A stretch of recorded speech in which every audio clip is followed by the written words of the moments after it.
15 सीटों पर फंस गई भाजपा और कांग्रेस। नमस्कार, मैं अनुज कुमार उपस्थित हूं आपके सामने आज का मुद्दा लेकर। हिमाचल में चुनावी गहमागहमी के बीच भाजपा और कांग्रेस की टेंशन बढ़ गई है।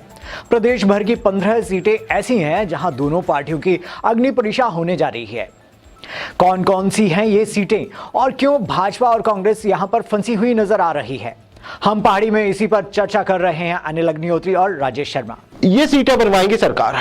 राजेश, ये कौन सी सीटें हैं जिन पे दारोमदार है, बजाय इसके कि वो किस जिला की हैं, वहां से कौन लड़ रहा है जी, इन सब चीजों को पीछे छोड़ते हुए इन्हीं सीटों पे क्यों निगाह है दोनों पार्टियों की, और जनता को भी, हमारे दर्शकों को भी इन्हीं सीटों की ओर थोड़ा ज्यादा ध्यान देना होगा। बिल्कुल जी राजेश, बिल्कुल सही है। देखिए, अगर हम अभी तक देखें तो प्रदेश की 15 सीटें ऐसी हैं अग्निहोत्री जी जो इस वक्त हॉट केक बनी हुई हैं, और 15 में 11 सीटें या 12 सीटें ऐसी हैं जहां दोनों ही पार्टियों की, चाहे बीजेपी है चाहे कांग्रेस है, इज्जत वहां दांव पे लगी हुई है। क्योंकि अगर हम 2012 को देखते हैं, 2017 के चुनावों को देखते हैं और फिर 2022 की परिस्थितियों को देखते हैं, तो ये जो तीन जो चुनाव आ रहे हैं, 2 हो चुके हैं, 1 होने जा रहे हैं, ये जो इनकी कड़ियां आपस में जुड़ रही हैं। सीटों का जिक्र कर रहा हूं, किन्नौर, बड़सर, कसौली, डलहौजी, सोलन, नगरोटा, नैना देवी, जुब्बल कोटखाई, इंदौरा, नालागढ़, कुल्लू, शिमला शहरी, कसुमटी, ऐसी सीटें हैं जहां दोनों ही पार्टियों की प्रतिष्ठा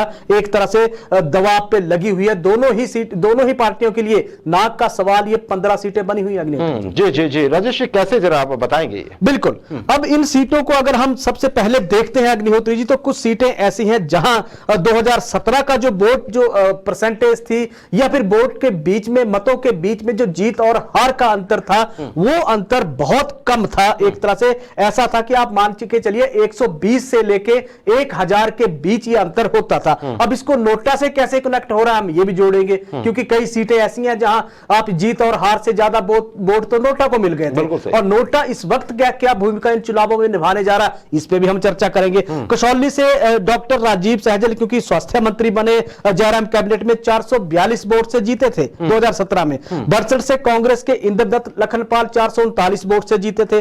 डलहौजी से कांग्रेस की कद्दावर नेता आशा कुमारी 556 वोट से जीती थी। सोलन से कांग्रेस के धनीराम शांडिल केवल 671 मतों से जीते थे, और नगरोटा सीट से अरुण कुमार, जो जिन्होंने जीएस बाली को हराया था, 1000 के मत के अंतर से ही वो पराजित कर पाए थे। अब बीजेपी के एमएलए को अगर हम देखते हैं, जुब्बल कोटखाई की, वो 2017 में नरेंद्र बरागटा साहब 1062 मतों से जीते थे। उसके बाद आप देखिए 19 में उपचुनाव हुआ अग्निहोत्री जी।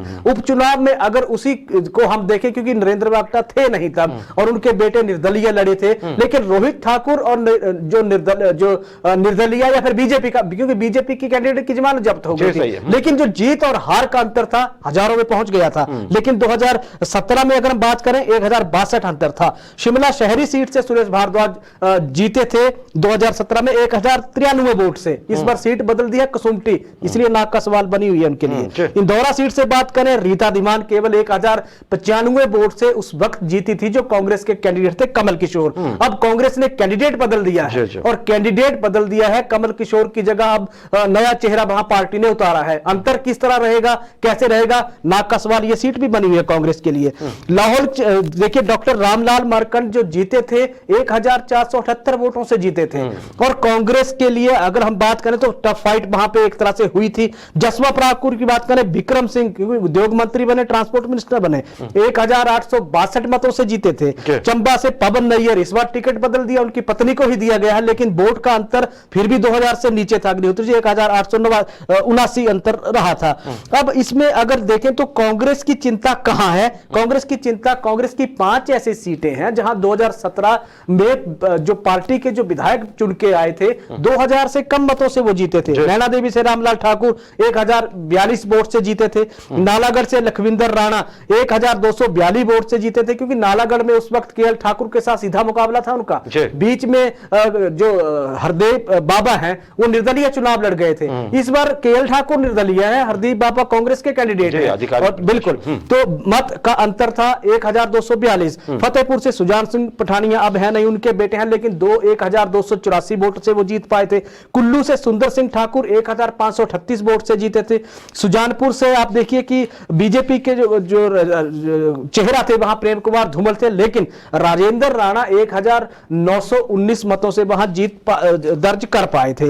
अब सिर्फ अगर बात करें तो 10,000 के जो बीजेपी के लिए थोड़ी खुशी की बात भी थी, क्योंकि 2017 में जिस तरह की पार्टी के पक्ष में लहर चली थी अग्निहोत्री जी, 10,000 से जो विधायक जीते थे, पार्टी के 10 विधायक ऐसे थे जो जिनका जीत और हार का जो अंतर था वो 10,000 से ज्यादा था। लेकिन परिस्थितियां ये है क्योंकि सीटें कई जगह वहां अब बदल दी गई हैं, कुछ एक चेहरा तो उसमें है भी नहीं।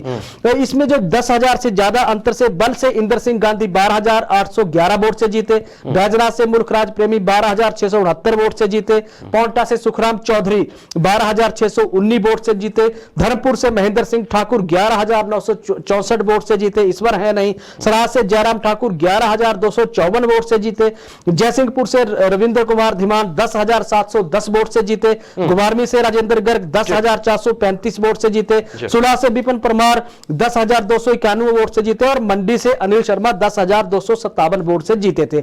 इसमें एक बीजेपी के विधायक हैं जो 15,000 से ज्यादा मतों के अंतर से जीते थे, नाचन से विनोद कुमार।